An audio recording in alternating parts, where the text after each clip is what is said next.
Welcome back, Devils fans. It is your host, Ace, here on Running with the Devils, where we are talking New Jersey Devils hockey all year long. Please hit that subscribe button, smash the like, share with a friend. Thank you very much. And there's no way to sugarcoat this one or to dance around the fact that this was one of the most painful losses in quite some time. Our beloved New Jersey Devils fall to the Toronto Maple Leafs by a score of 2-1 in overtime at the Prudential Center last night. And this one really stung. One of those games that just got away from us. We were dominating the game, in command, scored the first goal. We haven't seen that too often in the past couple weeks. Score the first goal, have the 1-0 lead. Unfortunately, cannot hang on to it and lose in overtime. And man, oh man, a really painful one. Right out of the gate, the New Jersey Devils were flying. Exactly what we wanted to see, or at least exactly what I wanted to see.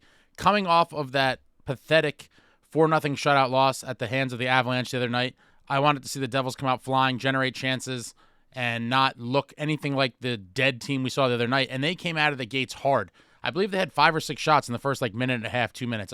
Obviously, the Devils were trying to throw pucks early and often on Stolarz. They did just that. Shots from all over the place, outside, inside, whatever they could get, they're just throwing rubber at the net. You love to see it. Throw pucks at the net and see what happens. And they came out with that game plan.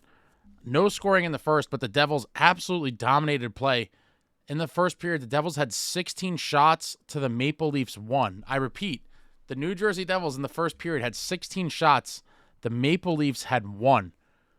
Ice was totally slanted. Devils buzzing all over. Unfortunately, couldn't get one, and it looked like one of those nights that the opposing goalie would be the story of the night once again. And in this one, Stolarz was beyond the story of the night. We've seen some other losses, including shutout losses, that the Devils have suffered. And people said, oh, the other goalie played great. And in some of those games, the goalie played okay. This one, Stolarz was on another planet. Devils 16 shots to Toronto, 1 shot in the first period. Go to the second period, 0-0. And at 7:16, Bratter picks up the puck in the neutral zone, flies in with some speed. He sees Palat breaking down the wing, and he threads it through the middle, gets it to Palat. Palat puts it right past Stolarz, giving the Devils the 1-0 lead at 7:16. And at that point, I was just relieved because the Devils were dominating so much. I just thought, if we don't get the first goal, I could see this being one of these weird kind of tight losses. I was like, just get the first one. Devils get it. 1-0.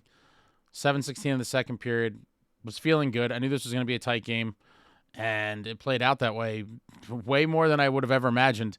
Second period ends, Devils with the 1-0 lead. Second period shots, Devils dominating once again, 11-5. So through the first 40 minutes of play, the Devils have 27 shots on goal to the Maple Leafs 6. 27 shots to the Devils, 6 for the Leafs through 2 periods. I don't know that we'll see a disparity like this in the Devils' favor ever again this season, to be honest. You're talking about we had 4.5 times the amount of shots they did. Outshooting the opposition 4.5-1, and all we had was a 1-0 lead to show for it. I mean, credit to Stolarz, not taking anything away from him. Somehow the Maple Leafs were just overwhelmed by the Devils in that first 40 minutes, and luckily for the Leafs, they were only down 1 goal through 40. I could only imagine what was being said in their locker room after the second period. They were probably like, guys, we should be getting killed right now, and somehow we're still in this thing. Let's go out and get it. Third period, midway through, Devils on the power play, all kinds of chances down front. It looks like we're on the verge of taking the 2-0 lead. Leafs do a little flipperoo, clear play out. Mercer looks like he's going to get the puck with ease, but he may be not going full speed. I'm not really sure. I watched the replay a couple times. Didn't look like he burst right away. He wasn't using the full blast speed, and he somehow kind of maybe not loses the foot race, but he should have easily got to the puck first, and instead him and the Maple Leafs guy, I forget which one, get there, maybe Dewar, get there at the same time, and then they're kind of tangled up, and Mercer gets dumped to the ground. Puck to Holmberg. He beats Markstrom. Bing, bang, boom. It looks like it's about to be 2-0 Devils, and in a mere couple seconds, the game is now tied at 1. Leafs striking shorthanded at 10:42. Game tied at 1, and it looked like the arena was in shock. I was on my couch in shock. Like I said, Devils were generating and buzzing down low on the power play. It looked like we were right about to get a second goal there to take the 2-0 lead. Instead, the Leafs flip it out.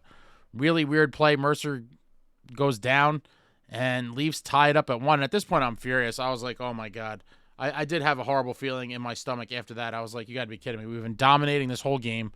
They get this lucky-ass play, get a shorthanded goal. And there was some chances both ways down the stretch of the third, but neither team gets anything.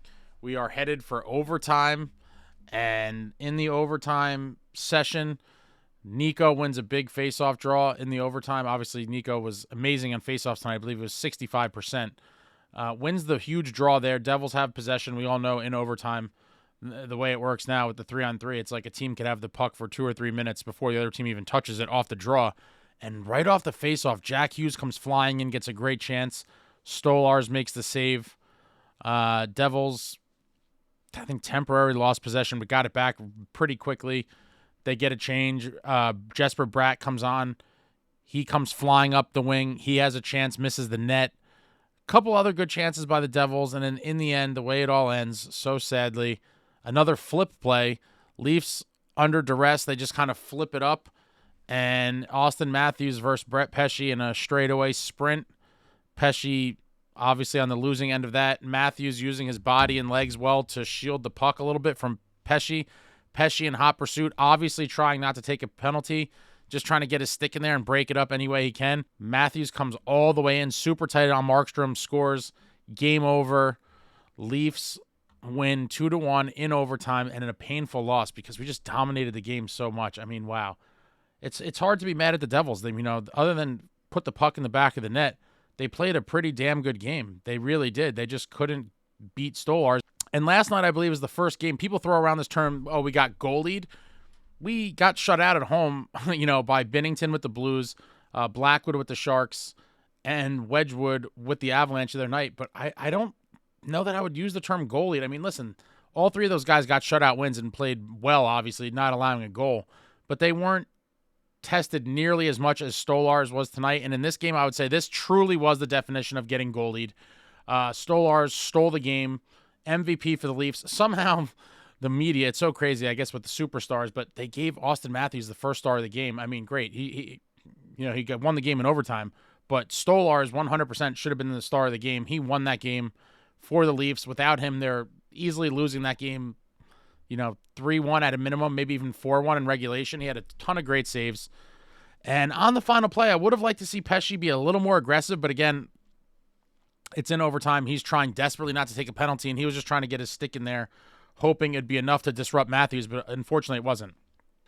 Auston Matthews, a unbelievable talent, one of the best hockey players on the planet, one of the best players of the past few decades, and he did what he had to do. He got the jump on Pesce in the race, got the puck out in front of him and used his body to shield it, like I said, and he got in super tight. Pesce agitating from behind, but not enough to stop a sniper like Auston Matthews. He puts it in the back of the net. Game over.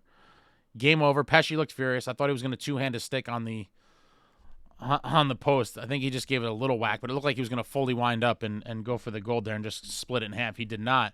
But terrible loss. Devils dominated the game. They really did. There's nothing. You have to tip your cap to the Leafs and Stolarz. And the Devils should take notes. Again, this is a game they should learn something from. The Maple Leafs were as dominated can be. 27 shots to 6 through 2 periods is a complete and utter domination. There's no other way. 27 to 6 it's honestly pathetic. To get outshot by that margin through 40 minutes is pathetic. Somehow, some way, the Leafs buckled down, despite getting steamrolled for 2 periods, came out in that third, fought hard to get the game to overtime, and then they won it. That's what good teams do. The Leafs have been a pretty good team for a while now. The Devils are hoping to get there. They're on the way of hopefully becoming a perennial playoff team, and the Leafs found a way to get it done. Kudos to the Leafs, and especially to New Jersey native Anthony Stolarz, who was the absolute story of the night. I mean, without him, the Leafs don't have a shot. But the Devils got to learn from this. They really do. And that in some games, they get flat outplayed for a while. They got to dig deep and find a way to come through in the clutch. And the Leafs did it tonight. And it sucks. 1 point for the Devils is better than nothing, obviously. To lose in regulation would have been extremely painful. It doesn't feel much better losing in the overtime just because it's a loss and it stings, and especially the fashion in which it happened. But the only slight silver lining, obviously, is the fact that we did get a point that will help us in the standings. 1 point is better than 0, but 2 is better than 1. And the Leafs got that second point tonight. We look at the game stats. Leafs with 16 shots on goal. The Devils with 39. Wow. Face-offs very close. Maple Leafs 49.2%. Devils 50.8%. Leafs with 22 hits. Devils with 18 hits. Leafs with 20 block shots. Devils with 13 block shots. Leafs with 13 giveaways. Devils with 11 giveaways. Leafs with 4 takeaways. The Devils with 9 takeaways. And wow. I mean, what more is there to say here? 39-16. A more than 2-to-1 ratio of shots. And another night where the New Jersey Devils power play has gone cold. 0 for 3 last game against the Avs. 0 for 4 tonight. What was once the league's number one power play sometime last week, I haven't checked in a couple days, but they were number one, best power play in the league not too long ago, have now gone 0 for their last 7 across 2 games, which has seen them score 1 single goal in the last 7+ periods. Brutal. 1 goal in over 7 periods with this offensive roster is just completely unacceptable. You love to see the 39 shots, but in the end, you don't win games with just shots on goal. You got to bury them. The Devils couldn't do it, and they got to move on. Got to get over this one. It was completely painful, nauseating, in fact. Like I said, the 1 point is a slight silver lining on the evening, but it is a gut punch to lose a game in this fashion. But they got to bounce back. Thursday, they have a huge game now against the Kings. Through the first 3 games of the 5-game homestand, they have 3 points. Obviously, we're all hoping for more. Opened it up with a big win against the Kraken, then shutout loss against the Avalanche, and now an overtime loss at the hands of Sheldon Keefe's former club, the Maple Leafs. And Sheldon deserved better, man. He really did. I really wanted them to win this one for him tonight. Obviously, the team needs the win as well, trying to, keep climbing up the standings, but it wasn't meant to be, and Sheldon Keefe is now 0-2 on the season against his former club, the Maple Leafs, and I'm sure this one stings for him as well. It should sting everybody across the board. It's just the offense didn't do enough to get it done. They got the shots, but not all of them are great. Out of the 39, a bunch were perimeter kind of crap shots, but a lot of them were high-quality chances in the slot and in tight. And so they just got to find a way to get him to go in. I mean, wow, Stolarz really just was out of his mind. Completely out of his mind, and he stole the game for the Leafs. He really did. It's the first time all season that I'm going to say definitively an opposing goalie straight up stole the game. There's been other games where the goalie played a prominent part in the other team winning, but tonight was the one, firmly Stolarz was the game. He stole the game. There's nothing more to say. But a lot of people in the post-game live were trashing Markstrom. I don't think that's fair necessarily. Listen, I think both of those goals were very savable, but they're both kind of very strange plays. The first one, I don't think he anticipated Mercer kind of coughing it up right there at the last second, and then it was kind of bang, bang right in the back of the net pretty quickly. Obviously, not a great goal, one that all of us, including Marky, would like to have back that he could save, but the way that all played out very quick, in the moment, not a good goal to give up, but I've seen worse. I'm not going to kill the guy for a goal like that.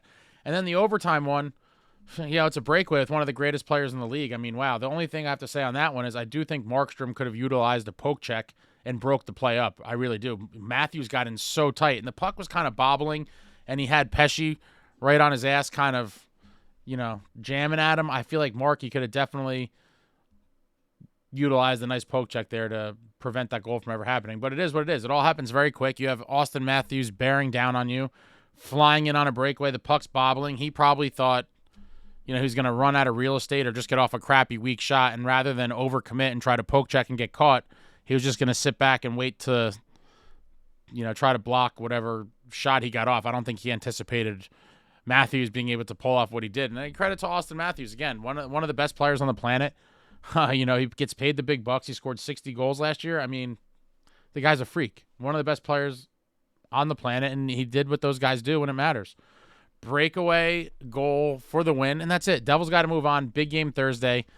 But let me know what you thought about this game in the comments. I'm disgusted by it, but again, I'm not one of these people that is going to, the sky is falling. This team's terrible. It's December, guys.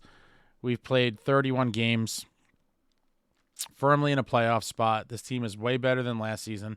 Yes, would I have liked to see Markey play better tonight? Absolutely. Absolutely. But on the other hand, I would have liked the offense to actually score goals. I mean, it's hard for me to ever blame a goalie when you only score one goal. So you're asking Markstrom to pitch a shutout to win the game. Completely unfair. Completely unfair. Marky did make some big saves when it mattered, before and after the first goal.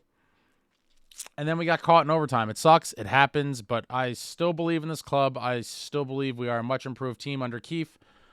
And these are just little kind of kinks in the road, guys. Little missteps on the way to glory, if you will. I fully believe we're going to make a nice little playoff run. And these are all learning experiences for a club that is still fairly new. Between the new coach and all the new players and playing a new system, it's still somewhat new. Not excusing this one. Terrible loss. I'm putting it on the team. I'm not blaming any individual player. I'm definitely not blaming Markstrom. Just Markstrom got to play a little better, and the offense has to score a little more. If we get both of those things, on most nights we're going to win. This was a game that, if this game played out like this 10 times, I believe we easily win 9 of them. I mean, to outshoot your opponent by over 2-1, with the quality shots we had, you're going to win on most nights. Unfortunately, it seems like we've been a little snake bitten lately, and we're not getting the good luck with the goal waved off against the Avalanche and other things. But it's not all smooth sailing, guys. You're not going to win every game. This team is still a very good hockey team, and I have faith in them. But throw it all out there in the comments. Anything, everything Devils hockey, this game, the next game, anything else you want. Some of you I know are going to be coming for blood. I'm dreading reading all these comments later, but throw it all out there. I enjoy talking to all of you. I'll be back soon. I have a bunch of stuff in the works.